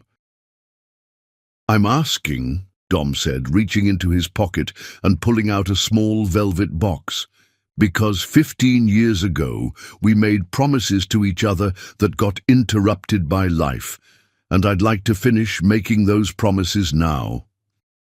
He opened the box to reveal a simple solitaire diamond ring, classic and elegant and perfect for the woman who had always preferred beauty over flashiness. "Wendy Miller Walker," he said, dropping to one knee right there in the backyard where Daisy's treehouse waited to be rebuilt. "Will you marry me? Will you let me love you and Daisy for the rest of my life? Will you help me be the kind of family Jake dreamed of for his daughter?" Wendy was crying too hard to speak, but she nodded frantically, holding out her left hand with a trembling smile. Dom slipped the ring onto her finger, and it fit perfectly, as if it had been waiting 15 years for this moment. As he stood up and took her in his arms, the sound of the school bus rumbling down their street announced that their daughter was coming home. "Should we tell her together?" Dom asked, and Wendy's face lit up at his use of the word "our." "Together," she agreed, just as Daisy came racing around the side of the house, her backpack bouncing and her face flushed with excitement. "Mama, Mr. Dom, guess what happened at school today?" she called, then stopped short as she noticed their tear-streaked faces and clasped hands. "Why are you crying? Is everything okay?" "Everything's perfect, sweetheart," Wendy said, kneeling down to Daisy's level. "Dom has something very important to ask you." Dom knelt beside Wendy, his heart hammering as he looked into Daisy's serious brown eyes. Jake's eyes, he realized now. "Daisy," he said, "how would you feel about me becoming your official dad? Mum and I want to get married, but only if it's okay with you." For a moment, Daisy just stared at them, her expression unreadable. Then her face broke into the biggest smile Dom had ever seen, and she launched herself into his arms with such force that he nearly toppled backward. "I knew it!" she shouted, her voice muffled against his shoulder. "I knew my plan would work. I'm the best matchmaker in the whole world." And as Dom held his future daughter, while his fiancée laughed through happy tears, he sent up a silent thank you to Jake for giving him the greatest gift of all, a second chance at the family he'd always dreamed of having. Chapter 8. Building a Family. The 2 months following Dom's proposal were a whirlwind of wedding planning, treehouse construction, and the delicate dance of blending their lives into something that felt natural and right. Dom had officially relocated his architectural practice to Millbrook, setting up an office in the renovated carriage house behind Clara's property. The community centre project had been approved unanimously by the town council, partly due to Dom's excellent design, but mostly because the entire town was charmed by the love story that had brought their prodigal son home. Every morning, Dom woke up in his room at the Millbrook Inn and walked the 3 blocks to Wendy and Daisy's house, where he'd find coffee already brewing and 2 of his favourite people getting ready to start their day. The routine felt so natural that sometimes Dom forgot they weren't already married, weren't already the family they were all working so hard to become. On a crisp Saturday morning in late October, Dom arrived to find Daisy in the backyard wearing overalls and a tool belt that was comically large for her small frame, surveying the treehouse project with the seriousness of a construction foreman. "Good morning, boss," Dom said, saluting her formally. "What's on the agenda today?" "Today we install the rope ladder and test the safety of the whole structure," Daisy announced, consulting the clipboard where she'd been keeping meticulous notes about their progress. "And then, if everything passes inspection, we can officially open the treehouse for business." Over the past month, what had started as a simple repair project had evolved into a complete treehouse renovation. Dom and Daisy had reinforced the platform, built proper safety railings, installed a waterproof roof, and even added a pulley system for hauling up tea party supplies. The result was a structure that would have made any child in Millbrook wildly jealous and any parent completely confident in its safety. "Has our inspector arrived yet?" Dom asked, referring to the building inspector who had volunteered to give the treehouse an official safety certification, partly as a favor to Dom, but mostly because he was as charmed by Daisy's determination as everyone else in town seemed to be. "Mr. Peterson's coming at 11, Daisy said, checking her plastic watch with the concentration of someone coordinating a major construction project. "That gives us 2 hours to finish everything and clean up so it looks professional." Dom bit back a smile at her serious tone. Working on the tree house with Daisy had been one of the most rewarding experiences of his life. She was a surprisingly capable assistant, eager to learn about tools and building techniques, and she approached every challenge with the kind of optimism that made even the most frustrating setbacks feel like minor inconveniences. "Where's your mom?" Dom asked, noting Wendy's absence from their usual morning routine. "She went to the store to get stuff for the celebration lunch," Daisy explained. "She said if the treehouse passes inspection, we're having a party to celebrate, with cake and everything." "Speaking of your mom," Dom said carefully, settling onto the bench he'd built beneath the elm tree. "I wanted to talk to you about something important." Daisy immediately set down her clipboard and gave him her full attention, her expression shifting to the serious look she wore whenever adults wanted to discuss important things. "The wedding is next month," Dom continued, "and after your mum and I get married, we'll all be living together in this house as a real family. I wanted to make sure you understand what that means and to ask you how you're feeling about all the changes." Daisy considered this question with the thoughtfulness of someone far older than her 7 years. "Will you still come have breakfast with us every morning?" "Every morning," Dom promised, "except I won't have to leave and go back to the hotel. I'll be here when you wake up and here when you go to bed. And will you still help me with homework and read me stories?" "Absolutely. In fact, I was hoping you might want to pick out some new books for us to read together, maybe some longer stories that we can read a chapter of each night." Daisy's eyes lit up at this suggestion. "Like Harry Potter? Emma Richardson's big sister is reading those, and she says they're about magic and friendship and being brave." "Harry Potter sounds perfect," Dom agreed. "We'll start with the first one right after the wedding." "Dom," Daisy said suddenly, her voice dropping to a more serious tone, "when you become my official dad, will you love me the same as if I was really yours?" The question hit Dom like a physical blow. He knelt down in front of Daisy, taking her small hands in his much larger ones. "Daisy, listen to me," he said. "You are really mine. Maybe not by blood, but by choice. And that's stronger than anything else. Family is about loving people and sticking with them no matter what." Daisy nodded solemnly, but Dom could see she needed more. "Your dad, your first dad, was my best friend," Dom continued. "He was one of the best people I ever knew.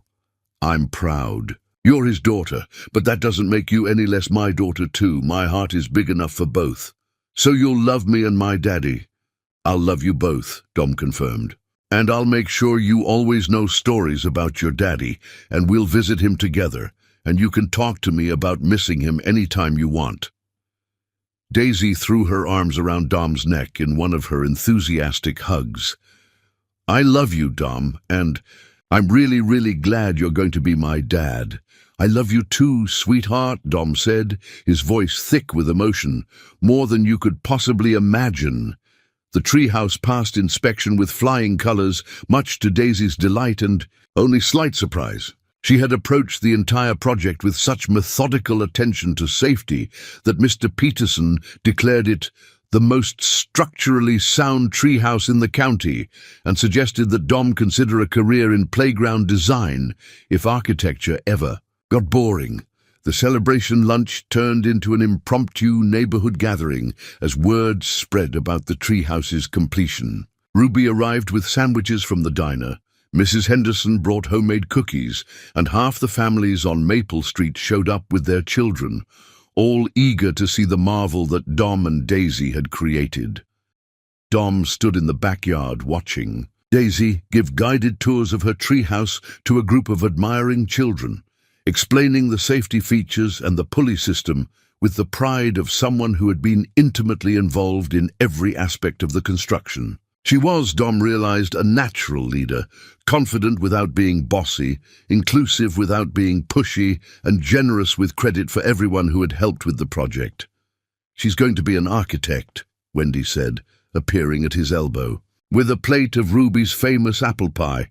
Or an engineer, or possibly the first 7-year-old to run for mayor of Millbrook. She'd win in a landslide," Dom said, accepting the pie gratefully. "Have you seen the way the adults in this town respond to her? She's got more natural charisma than most politicians." "She gets that from Jake," Wendy said softly. "He could walk into a room full of strangers and have them all laughing and sharing their life stories within 5 minutes. People just gravitated toward him." Dom had noticed the way Wendy talked about Jake more openly now, sharing memories and stories without the careful hesitation that had marked her earlier references to Daisy's father. It was healthy, Dom thought, this growing ability to honor Jake's memory while building their new life together. "I have something for you," Wendy said, reaching into her jacket pocket and pulling out a small wrapped package. "An early wedding present." Dom opened the package to find a silver picture frame containing a photograph he'd never seen before. It showed him and Jake at their high school graduation, both wearing caps and gowns and grinning at the camera. Between them, with his arms around both their waists, stood Wendy in her graduation dress, her face radiant with joy and hope for the future. "I found it in one of Clara's albums," Wendy explained. "I thought you should have it for your office, or wherever you'd like to put it. A reminder that some friendships transcend everything, even time and death and complicated love stories." Dom studied the photograph, remembering that day with perfect clarity now. They'd been so young, so certain that the world was full of possibilities and that nothing could ever separate them from the people they loved. In a way, they'd been right. It had just taken longer than any of them had expected. "It's perfect," Dom said, kissing Wendy's temple. "Thank you." "Dom!" Daisy's voice called from the treehouse platform. "Come up here. You have to see how cool everything looks from up here." Dom climbed the rope ladder they'd installed that morning, pulling himself up onto the platform that he and Daisy had spent weeks perfecting. The view from the treehouse was spectacular. You could see most of Millbrook spread out below, from the church steeple to the high school football field to the lake where he and Wendy had rekindled their love. "This is going to be the best tea and party location ever," Daisy declared, settling onto the cushioned bench they'd built along one wall. "I can invite my whole class, and we can pretend we're princesses in a castle tower." "Or pirates in a ship's crow's nest," Dom suggested. "Or astronauts in a space station," Daisy added, warming to the game. "Or architects surveying a job site," Dom said, making Daisy giggle. They sat in comfortable silence for a few minutes, watching the party continue below them. Wendy was laughing at something Ruby had said, her face bright with happiness. The autumn sunlight caught the diamond on her engagement ring, sending tiny rainbows dancing across the treehouse walls. "Dom," Daisy said suddenly, "do you think my daddy can see us from heaven?" Dom considered the question seriously, thinking about his conversation at Jake's grave and the cardinal that had seemed to offer its blessing. "I think he can," Dom said, finally. "And I think he's really proud of you and really happy that your mum found someone who loves you both the way you deserve to be loved." Daisy nodded, apparently satisfied with this answer. "I think so too. Sometimes when I'm really quiet, I can almost hear him telling me that everything's going to be okay." "Everything is going to be okay," Dom agreed, pulling Daisy close for a hug. "Better than okay, it's going to be wonderful." That evening, after the neighbors had gone home and the treehouse celebration had wound down, Dom helped Wendy clean up, while Daisy played with the new tea set that Mrs. Henderson had given her as a treehouse warming present. "She's been different since you've been here," Wendy said as they loaded the dishwasher together. "More confident, more settled. Having a father figure in her life has made such a difference." "She's made a difference in my life too," Dom said. "I never realized how much I wanted to be someone's dad until I met her. She makes me want to be the kind of man who deserves that trust." "You already are," Wendy said, reaching up to cup his face in her soapy hands. "Jake knew what he was doing when he wrote that note. He knew you'd love us both exactly the way we needed to be loved." As if summoned by the mention of her father, Daisy appeared in the kitchen doorway, wearing her pajamas and carrying the stuffed rabbit that had been her bedtime companion since she was a baby. "Time for stories?" she asked hopefully. "Time for stories," Dom agreed, lifting her onto his shoulders for the ride upstairs to her bedroom. Daisy's room was a perfect reflection of her personality, bright and cheerful, with butterfly stickers on the walls and books scattered across every available surface. The bed was covered with stuffed animals and the artwork she'd created over the years, including several pictures of the three of them as a family. As Dom tucked her in and Wendy arranged her stuffed animals in their precise bedtime positions, Dom realized that this was what happiness felt like. Not the dramatic, overwhelming emotion he'd expected, but this quiet sense of rightness, this feeling of being exactly where he belonged. "Will you tell me a story about when you and Mama were kids?" Daisy asked, settling under her covers with her rabbit tucked securely in her arms. Dom glanced at Wendy, who nodded encouragingly. "Once upon a time," Dom began, "there was a boy and a girl who met in high school and became best friends. They used to sit by a beautiful lake and make plans for all the adventures they'd have together when they grew up." As Dom told their story, edited for 7-year-old sensibilities but true in all the ways that mattered, he watched Daisy's eyes grow heavy with sleep. When he reached the part about the little girl who brought them back together, Daisy smiled sleepily. "That's me," she whispered. "I'm the little girl in the story." "You're the most important part of the story," Dom said softly. "The part that makes everything else make sense." Within minutes, Daisy was asleep, her breathing deep and even. Dom and Wendy stood by her bedside for a moment, watching her peaceful face in the soft glow of her nightlight. "Ready to be a full-time dad?" Wendy asked quietly as they made their way downstairs. "I've been ready since the moment she asked me to marry her mother," Dom said, making Wendy laugh. "I think you mean since the moment I accepted your proposal?" "No," Dom said, pulling her into his arms in the living room where Clara's furniture mixed with their new additions to create something that felt like home. "I mean since the moment a 7-year-old girl decided I was exactly what her family needed. She knew before any of us did that this was meant to be." "Smart kid," Wendy said, echoing Dom's words from weeks earlier. "Smart kid," Dom agreed, and kissed his fiancée under the same roof where their daughter slept peacefully upstairs, dreaming of tea parties in tree houses and the family that loved her enough to make all her wishes come true. Chapter 9. Love letters never sent. 3 weeks before their wedding, Wendy stood in Clara's attic surrounded by decades of carefully preserved memories. Afternoon sun slanted through the small window, illuminating dust motes that danced in golden light as she sorted through boxes that had been untouched since Clara's death. Dom was downstairs with Daisy, helping her practice walking down the aisle with the perfect flower girl pace. Slow enough that everyone can see how pretty you look, but not so slow that people fall asleep, as Daisy had explained it. Their laughter drifted up through the floorboards, mixing with the sound of wedding march music that Daisy was humming slightly off-key. Wendy had volunteered for attic duty, partly to give Dom and Daisy time to bond over wedding preparations, but mostly because she needed a few quiet moments to process the enormity of what was about to happen. In 3 weeks, she would marry the love of her life in front of their friends and family. In 3 weeks, Daisy would officially have the father she'd been wishing for.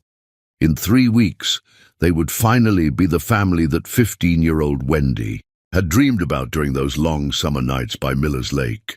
"Focus, Wendy," she murmured to herself, turning back to the task at hand. Clara had been a sentimental pack rat, saving everything from church programs to grocery lists, and Wendy was trying to sort the meaningful keepsakes from the clutter. Before they moved Dom's things into the house permanently, she'd already found treasures: Clara's recipe box, filled with handwritten cards for all of Wendy's favorite childhood meals, photo albums chronicling Wendy's childhood years before the accident that took her parents, and Clara's journal entries about raising a grieving 12-year-old who rarely smiled and never talked about her feelings. The box in the far corner, wedged behind Clara's old Christmas decorations, almost escaped Wendy's notice entirely. It was smaller than the others, made of plain brown cardboard with Wendy's letters written in Clara's careful cursive across the top. Wendy didn't remember any letters, but she pulled the box toward her and lifted the lid with curiosity. Inside, wrapped in tissue paper yellow with age, were dozens of envelopes addressed in her own handwriting. Her breath caught as she lifted the first one out, recognizing immediately the careful script she'd perfected as a teenager. The envelope was addressed to Dom Barton, with his family's old address on Elm Street, but it had never been mailed.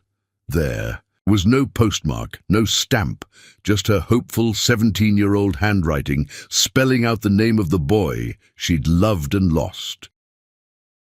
With trembling hands, Wendy opened the envelope and unfolded the letter inside.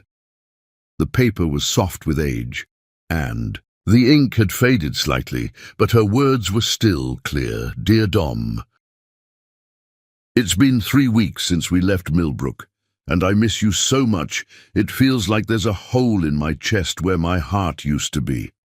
I keep starting to tell you things, like how the desert sunsets here are beautiful but not as beautiful as the way the light looked on your face that last night by the lake, and then I remember that you're not here to tell. I know you must be angry with me for leaving without explaining. I know you must think I didn't love you enough to stay, but Dom, I loved you too much to ask you to give up your future for mine. Grandma Clara needs me now, and I don't know for how long. It could be months or years or the rest of her life. How could I ask you to wait for someone who might never be free to love you the way you deserve? I hope you're applying to those colleges like you planned. I hope you're still playing football and making everyone laugh with your terrible jokes. I hope you find someone who can love you better than I did. Someone who won't leave you wondering and waiting and hoping for things that might never happen. But mostly, I hope you know that leaving you was the hardest thing I've ever done, and that I'll love you until the day I die. Forever yours, even when I can't be. Wendy. Wendy's hands shook as she set the letter aside and reached for another envelope. This one was dated 6 months later. Dear Dom, I found out today that you got the scholarship to Stanford. Mrs. Rodriguez at the grocery store has a sister who still lives in Millbrook, and she heard it from Ruby at the diner. I'm so proud of You and so happy that you're getting the chance you deserve. I also heard that you're dating Jessica Miller. No relation to me despite the last name. She's beautiful and smart and everything you deserve. It breaks my heart, but it also makes me glad. You shouldn't spend your life waiting for someone who can't give you what you need. Grandma Clara is doing better. She can walk a few steps with a walker now, and her speech is much clearer. The doctors say her progress is remarkable, but they still can't tell me when or if she'll be independent enough for me to have my own life again. I got my GED, and I'm taking some college classes online. Pre-nursing, because I want to help people the way the nurses here have helped us. I think about you every day, but I'm trying to build something good out of the mess my life became. Love always, Wendy. Letter after letter revealed the story of her years away, her struggles with loneliness and responsibility, her small victories and crushing setbacks, her constant love for the boy she'd left behind. She'd written to him when Clara had her first major setback, when Wendy had gotten accepted to nursing school, when she'd met Jake and felt guilty for finding comfort with someone else. One letter, dated just after Daisy's birth, made Wendy cry. Dear Dom, I had a baby girl today. Her father was killed before she was born, and I'm scared and alone and overwhelmed by how much I already love her. I named her Daisy because her father said if we had a daughter, he wanted to name her after something beautiful and strong. I wish you could meet her, Dom. I wish you could see her perfect little fingers and the way she makes these tiny sighs when she sleeps. I wish we were 18 and married like we planned, and this was our baby, and you were here to hold my hand and tell me everything's going to be okay. But that's not the story we got to tell. I hope you're happy, wherever you are. I hope you've found love and success and all the things you dreamed about. I hope you're not still thinking about the girl who broke your heart when you were 17. I'll always love you, even though I know I gave up the right to say that when I left. Wendy. The final letter in the box was dated just 6 months ago, shortly after Clara's death. Dear Dom, Grandma Clara died yesterday, peacefully, in her sleep the way she wanted. I'm back in Millbrook now, living in her house with Daisy, trying to figure out what comes next. I drove past your old house today, but there's a different family living there now, Mrs. Henderson. At the inn, said your parents moved to California years ago, but she didn't know anything about you. Part of me wants to try to find you, but another part of me thinks maybe it's better this way. We're different people now, and too much time has passed, and you probably have a wife and children and a life that doesn't have room for ghosts from high school. But if you're reading this somehow, if these letters ever find their way to you, I want you to know that you were the best part of my youth, and that losing you has been the greatest regret of my life. I want you to know that I never stopped loving you, not for a single day in 15 years. If I could do it over again, I would find a way to tell you the truth before I left. I would trust you to understand that sometimes love means making impossible choices. I would trust us to find a way through anything together. I hope you're happy, Dom. You deserve every good thing life has to offer. All my love, always, Wendy. Mama? Daisy's voice came from the bottom of the attic stairs. Dom wants to know if you want some lemonade. He says you've been up there forever and you're probably getting thirsty. I'll be right down, sweetheart, Wendy called back, hastily wiping the tears from her cheeks. She gathered the letters back into their box, her heart pounding with the magnitude of what she'd discovered. For 15 years, she'd poured her heart out to Dom in letters she'd never sent, letters that Clara had somehow found and saved. As she climbed down from the attic, Wendy wondered what Clara had been thinking when she'd hidden those letters away. Had she hoped that someday Wendy would find them? Had she known that Dom would eventually come back into their lives? She found Dom and Daisy in the kitchen, sharing a plate of cookies and debating the merits of different flowers for the wedding. "Bouquet!" Dom looked up as she entered, and his expression immediately shifted to concern. "Hey, you've been crying," he said, standing up and crossing to her. "What's wrong? Did you find something upsetting up there?" "Not upsetting," Wendy said, holding up the box of letters. "Surprising and maybe a little overwhelming." "What is it?" Daisy asked, abandoning her cookie to investigate. "Letters," Wendy said simply. "Letters I wrote to Dom over the years but never sent. Clara saved them all." Dom's eyes widened. "Letters to me?" Wendy nodded, suddenly feeling shy and vulnerable. 15 years worth. Every major event in my life, every time I missed you, every time I wondered what might have been if I'd stayed. I poured my heart out to you in writing, even though and thought you'd never read the words. "Can I?" Dom started, then stopped, looking uncertain. "I want you to read them," Wendy said, holding out the box. "All of them. I want you to understand that you were never forgotten, never replaced. You were always the love of my life, even when I couldn't tell you." Dom accepted the box with reverent hands, as if he were holding something precious and fragile. "Wendy, I don't know what to say." "You don't have to say anything," Wendy said. "Just know that every day we were apart, I was writing you love letters in my heart. Clara just happened to save the ones I actually put on paper." Daisy, who had been listening to this exchange with the fascination of someone witnessing a real-life fairy tale, suddenly clapped her hands together. "This is so romantic," she declared. "It's like the movies where the people love each other but can't be together, except now you can be together, and you have proof that you never stopped loving each other." Dom laughed, the sound mixing relief and joy and wonder. "When you put it like that, it does sound pretty romantic." "Can we read them together?" Wendy asked. "Tonight, after Daisy goes to bed? I want to share them with you, but I also want to remember what it felt like to write them." "I'd like that," Dom said softly.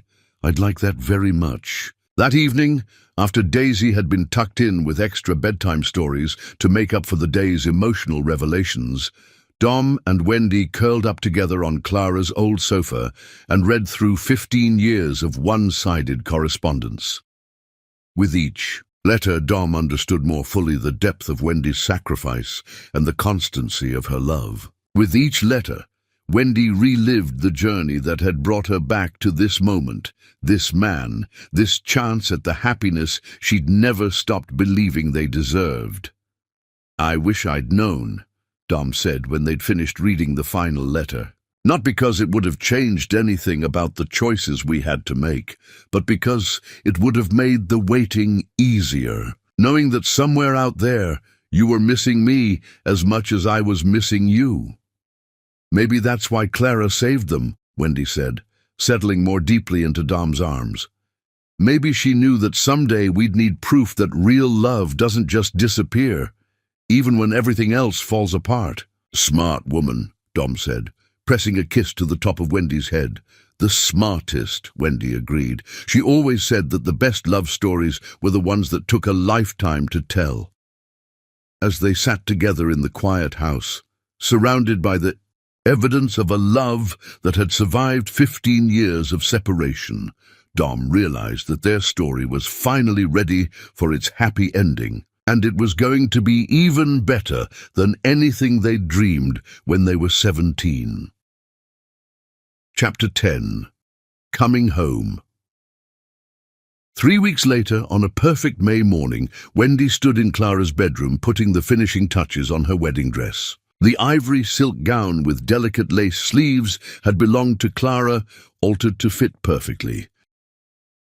"You look like a princess, Mama," Daisy said, arranging flowers in her hair. In her pale yellow dress, she looked ready for her dual role as maid of honor and flower girl. "Are you ready for this? Ready to officially become a Barton?" Wendy asked. Daisy's face lit up. "I've been ready since the day I met Dom in the diner." A soft knock interrupted them. "Ladies, your chariot awaits," came Ruby's voice. "And the groom," is pacing holes in the grass. The ceremony was held at their special spot, by Miller's Lake, behind the willow tree where they'd carved their initials as teenagers. Dom had transformed the setting with white chairs facing the lake, an archway of birch branches and roses, and fairy lights in the willow branches. About 50 guests were assembled: Mrs. Henderson, Ruby, the mayor, Wendy's nursing colleagues, and Dom's clients. The most important guest was represented by an empty chair, draped with military dress blues, and holding a white rose. Daisy had insisted on leaving a place for her father. As Pachelbel's canon began, Daisy started her careful walk down the path, distributing flower petals with mathematical precision and waving at guests. When the music shifted to the wedding march, Wendy began her walk down the aisle. She'd chosen to walk alone, but she felt surrounded by love, Clara's presence, her parents' memory, and Jake's blessing. Dom stood at the altar with tears streaming down his face, looking at her like she was the answer to every prayer. "Dearly beloved," Pastor Williams began, "we gather to witness the marriage of Dom and Wendy, two souls who have found their way back to each other." The vows were simple and heartfelt. Dom promised to love Wendy with teenage intensity but adult wisdom. Wendy promised to trust him with her heart and daughter. "Dom, do you take Wendy to be your wife?" "I do," Dom said clearly. "I absolutely do." "Wendy, do you take Dom to be your husband?" "I do," Wendy said. "And Daisy, do you accept Dom as your father?" "I do," Daisy said enthusiastically. "And I promise to teach him about girl stuff." "Dom, do you accept Daisy as your daughter?" "I do," Dom said, kneeling to her level. "I promise to love you like you're my own because you are. By the power vested in me, I now pronounce you husband and wife and daughter. Dom, you may kiss." "Your bride." As they kissed, guests erupted in cheers, but the loudest came from Daisy, who threw her remaining petals and declared, "I told you my plan would work." The reception in Clara's backyard was magical, with twinkling lights and Ruby's catering. Dom and Wendy's first dance was to "At Last" by Etta James. "No regrets?" Dom asked. "Only that it took us 15 years, Wendy said. "I don't regret it," Dom replied. "All of it brought us here, and we wouldn't have Daisy." Later that evening, the three of them sat on the dock at Miller's Lake, feet dangling in the water. "Tell me the story again," Daisy said sleepily.